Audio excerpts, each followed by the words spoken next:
suatu perumahan gitu misalnya, atau di suatu kawasan gitu ya. Contohnya adalah ide untuk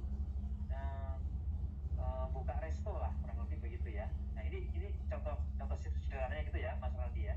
Nah maka yang dilakukan tuh biasanya dengan survei itu akan kebayang kira-kira ya menu apa yang dibutuhkan mayoritas di situ gitu. Di dalam sebuah survei tadi akan tergambar, capture gitu ya. Nah lebih spesifik lagi, selain ditanyakan menunya apa, ternyata di situ dari melalui sebuah survei juga akan terlihat, terbaca dan tergambar gitu ya. Memang masyarakat di sekitar atau daerah lingkungan yang kita akan buka resto di situ memang membutuhkan kehadiran resto apa enggak. Nah itu juga bisa tergambar oleh sebuah survei tadi, begitu. Sehingga parameter apa yang ini ya, parameter-parameter yang didefinisikan dalam survei tadi atau customer validation dalam bentuk observasi ya, bisa survei secara langsung atau bisa lewat kuesioner dan seterusnya. Itu yang pertama. Sampai sejauh ini pengalaman kami juga begitu. Jadi melakukan survei baik secara langsung, yang enak memang datang langsung, interaksi gitu ya, interview begitu ya. Itu kan sebuah survei gitu ya.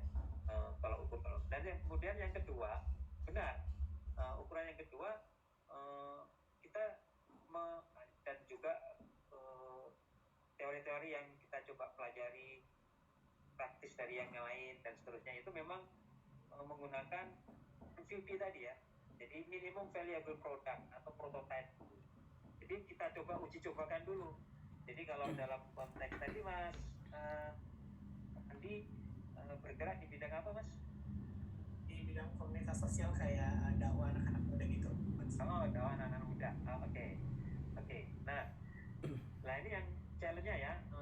Berarti kalau di bidang dakwah di anak-anak muda, segmennya berarti membuat teaser misalkan gitu Mas. Teaser gitu ya. Itu kan adalah sebuah prototype gitu ya. Minimum valuable product. Jadi belum merepresentasikan keseluruhan produk atau layanan, tapi sudah mewakili sampling dari kira-kira atau miniatur lah, atau minimal ya tadi sampling tadi ya, prototype. Dan namanya prototype kan sebagian fitur gitu kan. Nah itu dibuat dulu setelah melakukan survei, oh ya benar, lalu dibuat seperti itu. Nah kemudian dilempar, istilahnya dilempar itu diuji cobakan tadi ya ke segmen tadi. Nah kita dapetin respon lagi gitu. Itu memang cara-cara yang ini. Ada juga, dan itu dilakukan terus menerus gitu. Sama persis seperti Mas Randi kita tahu ya, Gojek, Grab, ini contohnya ini ya yang gampang kita pahami ya. Gojek gitu ya, dan ini ya GoFood terutama atau GrabFood gitu ya. Kalau kita sering pesan ini, itu kan juga sama Mas. Artinya cara mereka mendapatkan untuk tetap ini ya, tetap stay relevan dengan yang dibutuhkan oleh customer saat itu juga, itu kan ditangkap ketika kita setelah selesai transaksi itu kan ya Mas ya, kita dipaksa, dipush untuk melakukan apa Mas, namanya kan rating ya, memberi rating gitu. Nah di dalam rating kan juga ada kolom komentar gitu. Nah itu terbayang semua dikumpulkan jadi satu.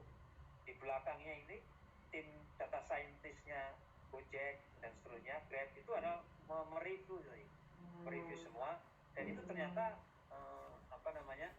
semakin cepat dan semakin tahu apa yang dibutuhkan oleh tadi ya customer tadi itu, mereka akan menyiapkan di belakang itu solusi yang tepat gitu. Nah, itu adalah bagian dari customer validation yang terus menerus gitu. Nanti maka muncul lagi produk baru, produk turunan yang lain, misalkan Gotik, Gotiket gitu kan. Gak tiba-tiba langsung muncul kan gitu. Gotiket awalnya adalah Gojek dulu gitu, tapi muncul dari situ tadi. Nah bagian dari situ. Mudah-mudahan dengan contoh tadi bisa menjawab dalam konteks tadi contoh mengukur ini produknya karena segmennya anak muda, pelajar gitu ya, dakwah di milenial gitu. Nah kurang lebih begitu. Bikin lagi teasernya, video teasernya yang memang suka dibaca dan jangan terlalu panjang juga misalnya gitu ya durasinya gitu kan. Nah itu kita tangkap, kita komentarnya dan seterusnya. Mudah-mudahan menjawab ya, Mas Randi. Ya, makasih banyak Mas. Terima kasih. Baik. Berikutnya, Lanjut ke Nitnasi Sampik, silakan.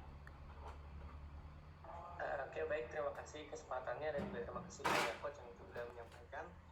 Saya ingin bertanya Coach terkait pertimbangan apa saja yang bisa kita gunakan dalam pembuatan produk. Apakah hanya semata-mata kebutuhan market saja gitu yang digunakan sebagai pertimbangan kita? Karena dan juga pertanyaan selanjutnya adalah untuk membedakan keinginan dan kebutuhan dari market itu sendiri Coach. Dan kadang kalau kita melihat keinginan kadang market lebih suka yang have fun gitu ya. Namun kalau secara kebutuhan kita pengen mengedukasi gitu. Nah, jadi bagaimana mengatasi dilema hal tersebut dan juga dilema terkait kebutuhan di hari ini mungkin akan berbeda dengan kebutuhan setahun ke depan dan di masa depan perubahan itu sangat cepat. Lalu bagaimana kita bisa membuat produk yang bisa terus relevan dengan perubahan zaman itu, Coach. Terima kasih. Oke, baik, terima kasih Mas Sopik ya, panggilan